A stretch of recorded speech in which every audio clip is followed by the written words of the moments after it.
Welcome to the NBA Coast to Coast podcast brought to you by thelines.com. Coming to you from the East. I'm on the West Coast, Josh Lander. That is Nate Weitzer. He's on the East Coast. That's why we're the coast to coast, because we're on opposite coasts. We're moving along here with Playa Props on a Wednesday slate. Got a decent amount of games to choose from after also a pretty nice-sized Tuesday night slate where we did all right in the Player Props. 2-2, only lost 0.2 units. So I think we're good for at least a 3-1 tonight and get some plus money for everybody.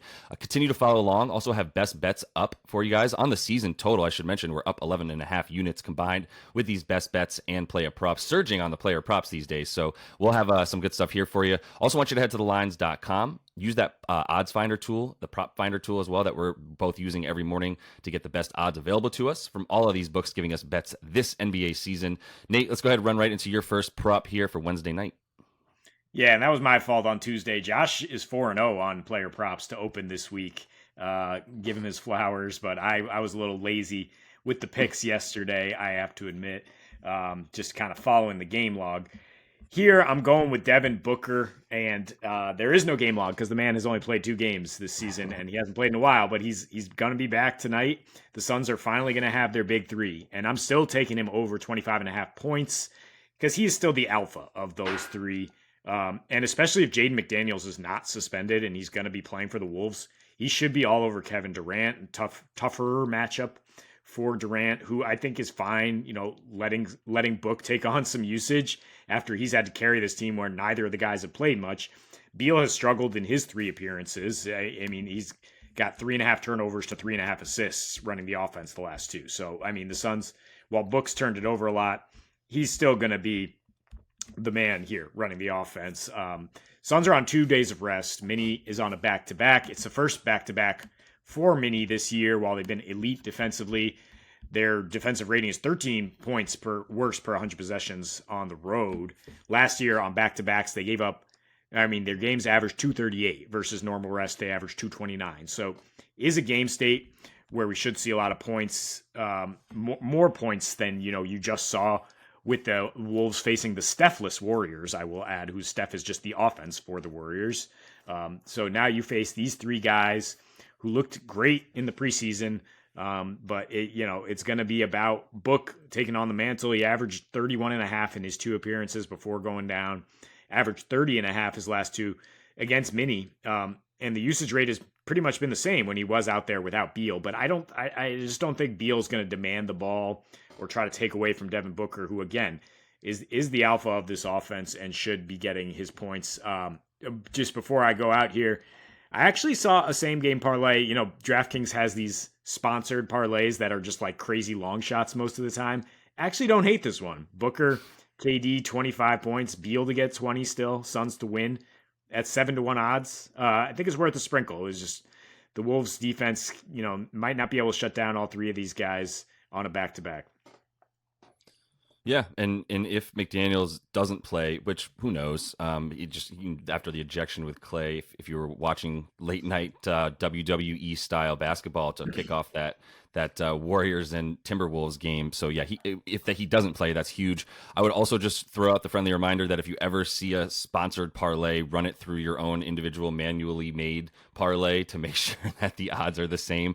Not saying there's malintent. Sometimes, though, those odds don't add up to what they would if you just manually placed it. But it is like a legitimate sort of same game parlay in terms of how reasonable it is to expect that. We'll see what to expect with all of them playing. Like it's a lot of points, obviously, between 3 of them, but it's what this offense is built to do. So De'Aaron Fox, that's my first one here, and that's a big reason for why in the best bets I'm happy to take a Kings money line bet if you watch that one as well. I'm going to split the units between over 26.5 points. That's 3/4 of a unit on that for him. That's his core line. And then 30-plus points at plus 165 on FanDuel. Some nice odds there. A quarter unit on that. So split the full unit for him to get some points with a little baby ladder there. This is what he does, man. Like the Lakers can't guard point guards, and he is one of the best scoring point guards in the league. They are slow and old, including, I guess, D'Lo's getting up there, but either way, he's just not a defender, and now he's going to be one of the primary defenders. It's going to be between him, Cam Reddish, and Austin Reeves as the primary defenders on D Fox, especially with Gabe Vincent not available for this game. I don't like any of that for the Lakers. Earlier this year, he went for 37, had 4 boards and 8 assists in that game. And now that he's back, had been back for that one game where he came back and torched the Cavs with 30 points, he's actually had 4 of his last 5 versus LA where he's dropped 30 on them, and in the other one he had like 28. So it's a bad matchup for them. They give up the 7th most points per game to the point guard position. Last year they were also bottom 10, and they were probably better last year. I mean, they definitely were, with Dennis Schroeder playing defense a lot for them, as well as Pat Bev. That's inarguably a better defensive backcourt than what they're throwing at you now, even though Cam Reddish has been a good defender at times. Like right now at 117 individual defensive rating for him is the worst of anybody getting like substantial minutes for this team. And so, yeah, 80 playing, I don't know. They're on the second leg of a back-to-back. It's always possible that he's not playing. There's no props listed for him yet. So that's just another possible addition to, De'Aaron Fox's ability to get to the rim. If AD's not there, it's going to be trouble for the Lakers. I think it could potentially be a blowout, honestly, but I still think Fox is good to be a huge reason for that blowout, getting his 30 points. Yeah, and he likes playing at LA at the arena formerly known as Staples under those bright lights, I'm sure. I think the Kings were pretty conservative keeping him out for what it's been like 12 days now with the sprained ankle. They initially said it was a mild sprain. He could have maybe come back. So I think he'll come back firing on all cylinders, and you can expect him to be gunning, carrying that offense once again. So the Cavs are at Portland. Biggest spread of the night. Cavs minus 11 right now, even though Darius Garland is out. And while you might think that improves some of the role players and their chances, I'm still going under for Max Strus. You can get it under 14.5 points at FanDuel. With the starting unit, who knows how long he's going to be out there if Portland is not competitive. But Portland, the one thing they've been doing is flying around to the 3-point line, right? Third in limiting threes, 4th in opponents' percentage. In their last 3, they're 2nd in percentage, holding opponents to 28%. That's despite playing at Utah, where Utah, just lit them up in the first half and then just took the whole second half off. So that kind of, sunk our bet, is why there's a little bit of pain in the voice there. But basically it's relevant here because, what if the Cavs just don't have to play their starters much? What if Karis LeVert is out there running the second unit and Strus is just resting down the stretch? And so with Garland out, Strus has actually not done much in 3 of those 4 games, 7.7 points per game, shooting 22% from 3. There's nobody setting him up. Also, Donnie Mitchell is just playing iso ball because they don't have they don't have a true point guard. Donnie's been like 40 points in 3 of those 4. The exception for Strus going off is against Indiana, which just inflating everybody's stats with their incredible offense and their poor defense right now. Portland is 30th in scoring, so no inflation here. 21st in pace of play, and like I said, they got a lot of guys hustling. They know how to run Strus off the line. He's underrated as a playmaker. I think he could still get assists, boards, etc. But I don't think he's necessarily going to be scoring 15 points. I'm good with it. If I like the correlation without DG the PG in terms of Darius Garland. I think that's a heavy correlation there as well. So yeah, Portland's defense, like you said, flying around.